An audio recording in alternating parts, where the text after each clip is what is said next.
وہ بلی گویا کہہ رہی تھی یہاں ذکر صلی اللہ میں تے بہویں، یہاں ذکر صلی اللہ میں تے بہویں، میں بیمار ہاں اے دوا میں تے بہویں، اے نعمت دی میں کو ضرورت نہیں کہیں، مدینے دی مٹھڑی ہوا میں تے بہویں۔ تو تاجدار کائنات آج بھی اپنی امت کی طرف دیکھ رہے ہیں، ان کا فیضان بند نہیں ہوا، گنبد خضرا کا فیض رکا نہیں ہے۔ امام الانبیاء کے غلاموں، ہماری ڈوریاں کچی ہو گئیں، ہمارے تعلق مدینے سے کچے ہو گئے، اس لیے اپنے تعلق پکے کرو۔ یہ پکے کیسے ہوں گے؟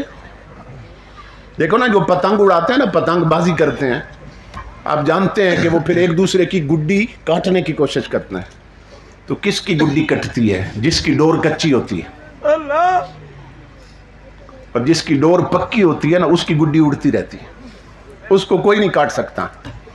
اور آپ جانتے ہیں کہ کچی ڈور پکی کیسے ہوتی ہے؟ وہ کچا دھاگا ہوتا ہے، اس کو کیا کرتے ہیں؟ کچ پیس کر نا اوپر رگڑتے ہیں، تو وہ کچی ڈور اندر سے باہر تک زخم کھاتی ہے، جب رگڑے کھاتی ہے نا اور زخمی ہوتی ہے تو نتیجہ یہ نکلتا ہے وہ کچی پھر پکی ہو جاتی ہے۔ تو اس لیے امام الانبیاء کے غلاموں، سجدوں کے رگڑے کھاؤ تاکہ مدینے کی کچی ڈور پکی ہو جائے۔ یہ ٹچ موبائل چھوڑو ہاتھوں میں اور جیب میں سورہ یاسین رکھو تاکہ کچی ڈوریں پکی ہو جائیں۔ چلتے پھرتے مدینے والے پر درود و سلام پڑھا کرو تاکہ کچی ڈور پکی ہو جائے۔ تو موت مٹانے نہیں آتی، یہ تاجدار کائنات سے ملانے آتی ہے، یہ اللہ رب العزت کا قرب لینے آتی۔ موت ان کے لیے مصیبت ہے جنہوں نے موت کی تیاری نہیں کی ہے، اور جو موت کی تیاری کرتے ہیں ان کا حال یہ ہوتا ہے کہ حضرت با یزید بستامی جب قبر میں گئے نا، فرشتے آ گئے، کہنے لگے مر ربک، بتا تیرا رب کون ہے؟ تو آپ پکار اٹھے، من انتما، پہلے یہ بتاؤ تم کون ہو؟ فرمایا پہلے یہ بتاؤ تم کون ہو؟ تو کہنے لگے جی ہم فرشتے، ہماری ڈیوٹی ہے جب کوئی قبر میں آئے تو ہم آ کے سوال کرتے ہیں کہ تیرا رب کون ہے، تیرا دین کیا ہے، اور حضور کے بارے میں پوچھتے ہیں، یہ ہماری ڈیوٹی ہے۔ آپ نے فرمایا تمہیں معلوم نہیں جب کسی کے پاس جائیں تو میرے نبی کی سنت کیا ہے؟ پہلے السلام علیکم کہتے ہیں، نہ سلام نہ دعا، اور آ کے گفتگو شروع کر دی۔ نکلو قبر سے باہر، پہلے میرے یار کی سنت پہ عمل کرو۔ ان کے لیے موت مصیبت نہیں، تحفہ ہے، تحفۃ المومن الموت، موت ان کے لیے تحفہ بنی ہوئی۔ انہوں نے کہا یہ بات تو ٹھیک کر رہے ہیں، قبر سے نکلے اور کہا السلام علیکم، فرمایا وعلیکم السلام، اب آ جاؤ۔ آ کر کہنے لگے مر ربک، اب بتائیے رب کون ہے؟ فرمایا مجھے تم یہ بتاؤ کہ یہ جو السلام علیکم کہا مجھے مومن سمجھا یا کافر سمجھا؟ کیونکہ کافر کو سلام نہیں کہہ سکتے، تو یہ جو تم نے مجھے السلام علیکم کہا تو مومن سمجھ کے کہا یا کافر سمجھ کے؟ فرشتے کہنے لگے جی مومن سمجھا ہے۔ فرمایا مومن تو وہی ہوتا ہے جو اسے مانتا ہے۔ ایک فرشتہ دوسرے سے کہنے لگا یہ کون ہے؟ وہ ہم اس پر سوال کرتے ہیں، یہ ہم پہ کر دیتا، یہ کون ہے؟ اس وقت میرے رب کی آواز آئی، اس سے نہ پوچھ کون ہے، مجھ سے پوچھ یہ کون آیا ہے؟ ھذا ابو یزید عاش فی محبتی ومات فی محبتی ووضع فی قبرہ کذالک ویبعث کذالک۔ فرمایا یہ میرا عاشق با یزید ہے، فرشتوں اسے میرے عشق کا نشہ چڑھ گیا ہے، یہ میری محبت کی مستی میں ہے، اسی مستی میں یہ جیا، اسی میں اسے موت آئی ہے، اور اسی نشے میں یہ قبر میں اترا ہے۔ فرشتوں اس کی قبر سے پلٹ آؤ، یہ قیامت کے دن اٹھے گا تو میری محبت کی مستی میں ہوگا۔ اس لیے میرے آقا کے غلاموں، اپنے آپ کو حضور کے قدموں پہ لاؤ، اپنے آپ کو حضور کی چوکھٹ پہ لاؤ۔ زندگی ہاتھوں سے نکلتی جا رہی، معلوم نہیں ایک جھٹکا کیا کر جائے۔ دیکھو ملک شام کی طرف اور دیکھو ترکی کی طرف، کتنے شہر کہ جن بلڈنگوں کو بننے میں سال لگے تھے برباد ہونے میں سیکنڈ بھی نہیں لگے۔ اس لیے ہر وقت کا ہنسنا تمہیں برباد نہ کر دے، تنہائی کے لمحوں میں کبھی رو بھی لیا کر۔ ہماری آنکھیں رونا بھول گئیں، خدا کے لیے تنہائی میں اپنے لیے رو, اپنے ملک کے لیے رو, حضور کی امت کے لیے رویا کر. آنسو بہاؤ, معلوم نہیں کس کے آنسوؤں کے گرے ہوئے قطرے اسے قبول ہو جائیں اور وہ پسند کر کے. یہ 4 دن کا کھیل ہے, زندگی ختم ہونے والی ہے, یہ سب کچھ برباد ہونے والا ہے. آباد وہی ہوں گے جنہوں نے حضور کی شریعت کو اپنایا ہوگا. ہمارے پنڈی کا واقعہ ہے, راول پنڈی کا. چوک میں فقیر بیٹھا ہوا رو رہا تھا, دنیا کو دیکھ رہا ہے. بیگمات کو بڑی بڑی مہنگی گاڑیوں میں خامدوں نے بٹھا رکھا ہے, سروں پہ دوپٹے نہیں ہیں, آدھے جسم ننگے, اور اندر میوزک چل رہا ہے, موسیقی چل رہی ہے. مسجد میں اذان ہو رہی ہے, نہ کسی کو خدا یاد نہ نماز یاد. وہ دیکھ دیکھ کے نہ روتا تھا سب کی طرف. تو ایک شریف آدمی اس کے قریب سے گزرا, اس نے کہا فقیر صاحب دنیا میں اتنی رونق, ہر کوئی ہنس رہا ہے, تو رو کیوں رہا ہے؟ اب سننا اس نے جو کہا. اس نے کہا اللہ کی عزت کی قسم میں رو اس لیے رہا ہوں کہ میری آنکھیں دیکھ رہی ہیں کہ یہ سارے جس کے مجرم ہیں وہ معافی دینا چاہتا ہے, مجرم معافی مانگ نہیں ہے. اس کی رحمت منتظر ہے کہ لوگ جھک جائیں, معافی مانگ لیں.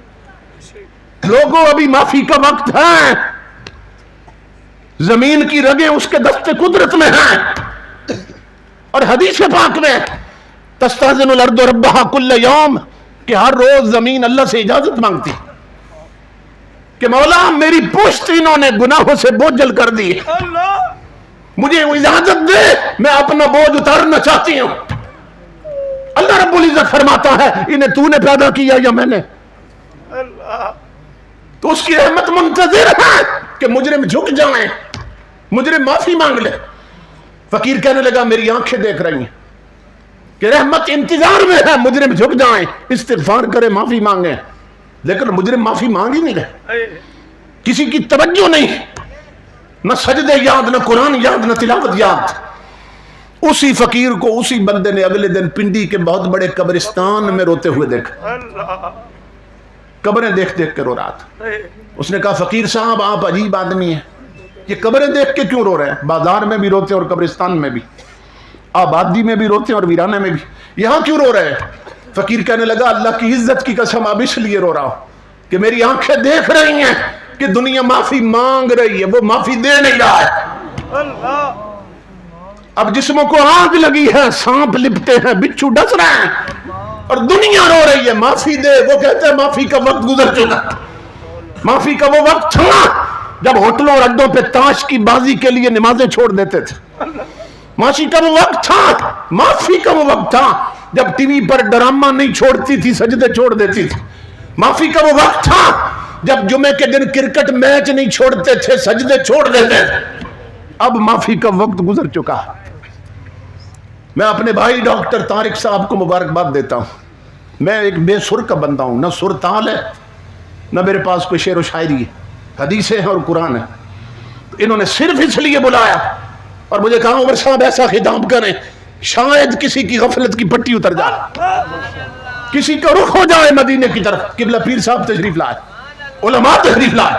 مقصد صرف یہ ہے امام الانبیاء کے غلاموں کہ جب تم یہاں سے اٹھ کے جاؤ تو اس فکر میں آنکھ نہ لگے کہ میری کہیں فجر قضا نہ ہو جائے. اس فکر کے ساتھ اٹھو, ان جذبوں کے ساتھ اٹھو, چہرے حضور کی صورت جیسے بنا لو. تن اور منت امام الانبیاء کی محبت, تاجدار کائنات کی محبت, اس کا رنگ لاؤ تاکہ مدینے سے خیرات آئے اور ہمیں کوئی معافی کی سبیل پیدا ہو جائے. تو میں اپنے بھائیوں کا شکر گزار ہوں, اور اتنے بڑے اجتماع میں جس محبت کے ساتھ دور دراز سے میں دیکھ رہا تھا, دور دراز سے لوگ موٹر سائیکلوں پہ آ رہے تھے, تو جس محبت سے آپ آئے, قبلہ پیر صاحب تشریف لائے. میرا اپنا تعلق بھی اسی آستانہ عالیہ کے ساتھ.